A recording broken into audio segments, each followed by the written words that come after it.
Hello viewers, आज मैं अभी क्लियर कर देती हूँ। आप सभी का डाउट था कि एचआर ऑडिट क्या होता है। तो एचआर ऑडिट में क्या करते हैं, इंस्पेक्ट करते हैं, एग्जामिन करते हैं, सर्वे, स्क्रूटनाइज, इन्वेस्टिगेट, इवैल्यूएट करते हैं। किस चीज़ का करते हैं? उनके परफॉर्मेंस का, पॉलिसीज़ का। किसके परफॉर्मेंस का? ह्यूमन रिसोर्स के, कि ऑर्गेनाइजेशन में ह्यूमन रिसोर्स की जो पॉलिसीज़ है और उनका जो परफॉर्मेंस है उसको इन्वेस्टिगेट करते हैं, एग्जामिन करते हैं और इंस्पेक्ट करते हैं, इवैल्यूएट करते हैं। ठीक है। So what is all about? It is all about to conduct an official inspection of something in a company. तो कंपनी में जो भी चीज़ें हैं उसका हम लोग ऑफिशियल इंस्पेक्शन करते हैं। Keep check on some system, तो कोई भी सिस्टम है उसको हम लोग ऑडिट में चेक करते हैं। तो एचआर ऑडिट तो किसको चेक करेंगे? एचआर सिस्टम को। ठीक है। फाइनेंशियल ऑडिट में हम क्या करते हैं कि इवैल्यूएशन करते हैं किस चीज़ का? फाइनेंस का। तो एचआर ऑडिट में क्या करेंगे?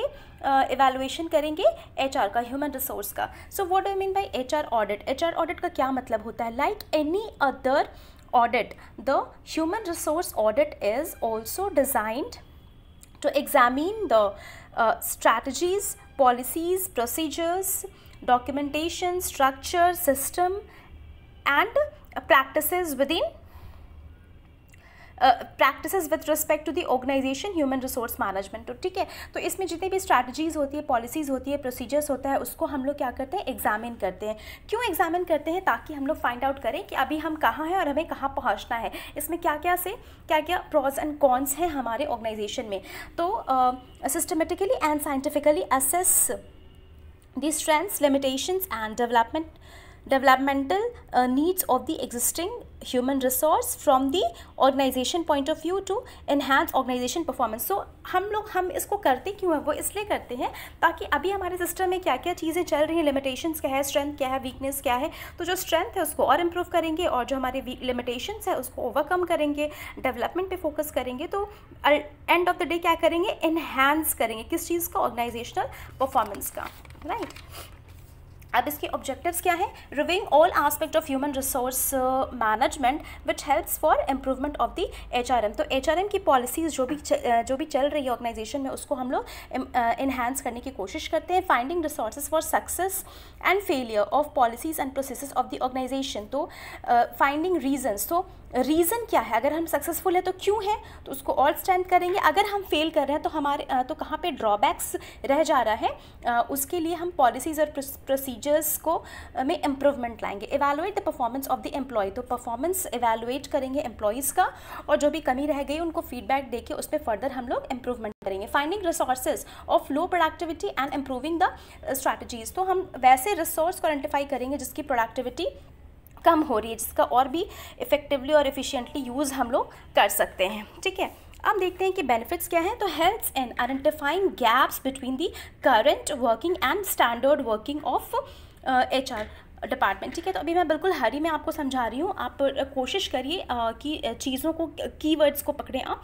कि मान लीजिए कि ये पूरा स्टैंडर्ड है, ये यहाँ से लेकर के इस पॉइंट से लेके इस पॉइंट तक ऑर्गेनाइजेशन ने स्टैंडर्ड कर दिया है। ये मान लीजिए 100% है, तो 100% से यहाँ तक हमारा परफॉर्मेंस बिल्कुल सही चल रहा था और इसके बाद हमारे परफॉर्मेंस में थोड़ी सी डिफिशियंसी आनी शुरू हो गई है।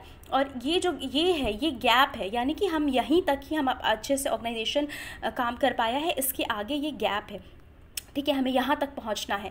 तो हम एचआर ऑडिट के थ्रू क्या करेंगे कि gap between current and desired, कि यहाँ तक हमें पहुँचना था, हम यहीं तक कर पा रहे हैं, तो ये gap analysis need to improvement. तो इस गैप को आइडेंटिफाई करेंगे, कहाँ गैप है, उसका रीज़न क्या है।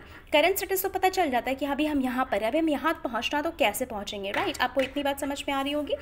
तो फीडबैक के थ्रू एचआर ऑडिट जो फीडबैक देती है उसके थ्रू हम नेक्स्ट फाइनेंशियल ईयर में यहाँ से यहाँ पहुँचेंगे। यहाँ से रीज़न को फाइंड आउट करेंगे, क्यों हमारा परफॉर्मेंस यहीं पर आकर के रह गया, कहाँ कमी रह गई है। Right. So include a greater sense of responsibility among the HR professionals as they feel motivated to give best results during the audit। तो जब ऑडिट होता है तो रिज़ल्ट का सबको इंतज़ार होता है और वो चाहते हैं कि हम अपना बेस्ट दें, कहीं से भी कोई ड्रॉबैक्स ना निकल के आए, कोई कमी ना निकल के आए और हमारे ऑर्गेनाइजेशन का जो परफॉर्मेंस है वो यहाँ हो। और इसलिए वो सब एज अ ग्रुप काम करते हैं, मोटिवेटेड होते हैं ताकि मैक्सिमम रिजल्ट मिले। This is done. अब ये है एक और पॉइंट है कि gives clarity in HR duties and responsibilities by highlighting areas of improvements. ठीक है, तो ये clarity देता है HR duties और responsibility, हम कि HR मैनेजर की क्या ड्यूटीज़ हैं और ये रिस्पॉन्सिबिलिटीज़ है वो क्लैरिफाई सेग्रीगेट कर देता है और उसके ऊपर ही फोकस करके ऑर्गेनाइजेशन काम करती है, right. Help in cost reduction of implementation of better procedures, bringing improvement in employee productivity and adapting measures to fill performance gap. ठीक है, तो वहाँ पे पीछे हम लोगों ने यहाँ पे देखा था कि यहाँ पे गैप है, तो इस गैप को हम लोग आइडेंटिफाई करेंगे. आइडेंटिफाई करके और क्या ड्यूटीज़ होनी चाहिए और क्या रिस्पॉन्सिबिलिटीज़ होनी चाहिए, इसका क्लैरिटी हमें मिल जाता है. क्लैरिटी होने के बाद हम क्या करेंगे कि इम्प्लीमेंट करेंगे, कॉस्ट को रिडक्शन करेंगे और फिर इम्प्लीमेंट करेंगे वैसे प्रोसीजर्स जो कि प्रोडक्टिविटी, जो परफॉर्मेंस गैप्स को फुलफ़िल करे और प्रोडक्टिविटी को इम्प्रूव करे और अडेप्ट करेंगे मेजर्स जो कि परफॉर्मेंस गैप को फुलफ़िल करे. अब देखो अप्रोचेस क्या होते हैं एचआर ऑडिट के, ये लास्ट पॉइंट है कि सबसे पहले देख लीजिए कि given by William what and के डेविस, तो इन दोनों ने मिलकर के ये अप्रोच दिया. अब पहला है कंपैरेटिव अप्रोच. कंपैरेटिव अप्रोच में लास्ट फाइनेंशियल ईयर का डेटा देखते हैं और अभी के फाइनेंशियल ईयर का डेटा देखते हैं.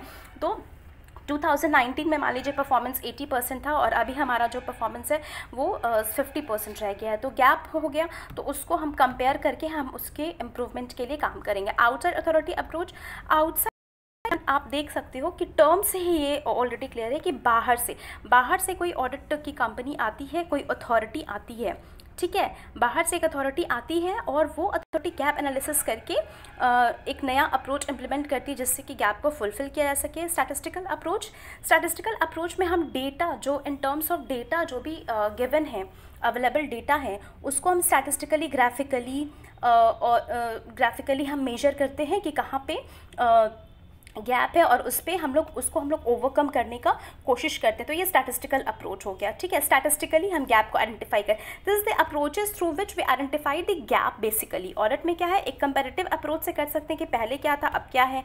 आउटसाइड अथॉरिटी, आउटसाइडर कोई आता है और ऑडिट करता है, ठीक है. स्टैटिस्टिकल में हम पिछले 5-6 सालों का डेटा देखते हैं और आज का डेटा देखते हैं और कंपैरिजन करके स्टैटिस्टिकली उसको आइडेंटिफाई करते हैं और गैप को ओवरकम करते हैं. कंप्लायंस अप्रोच मतलब कि कितने कंप्लेंट्स हैं प्रोसीजर्स में, पॉलिसीज़ में, परफॉर्मेंस में, उसको आइडेंटिफाई करके ओवरकम करते हैं. मैनेजमेंट बाय ऑब्जेक्टिव में क्या होता है कि ये बहुत इंपॉर्टेंट है शॉर्ट आंसर के लिए.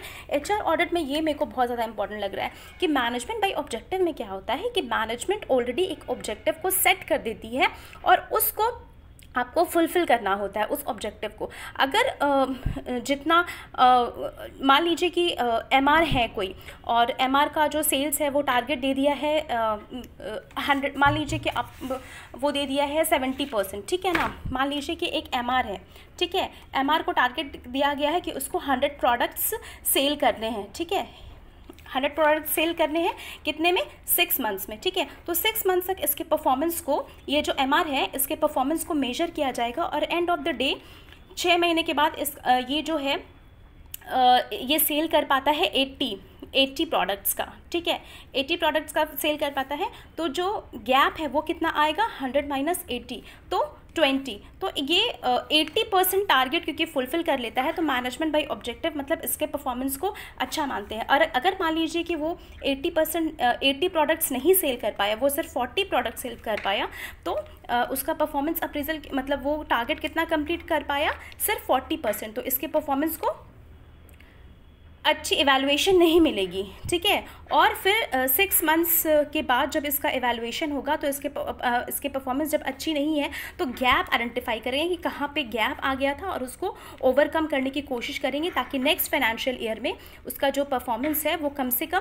80 to 90% हो, ठीक है. तो ये बेसिक फंडा है कि मैनेजमेंट बाय ऑब्जेक्टिव की मैनेजमेंट बाय ऑब्जेक्टिव एमबीओ में क्या करते हैं कि टारगेट को सेट कर देते हैं, ठीक है.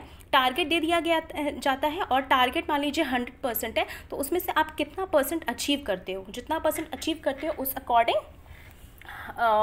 आपका अप्रेजल होता है, आपकी ऑडिटिंग में आपको वैसा मार्क्स मिलता है, राइट. या फिर क्यों वो ऑब्जेक्टिव नहीं फुलफिल कर पाए, हम लोग उस गैप को आइडेंटिफाई करते हैं, इसी को तो अप्रोच करते हैं, अप्रोच ऑफ एचआर ऑडिट, कि ऑडिट आइडेंटिफाई कर लेता है कि ये गैप क्यों है, इसको कैसे ओवरकम किया जाए. तो this is all about HR audit.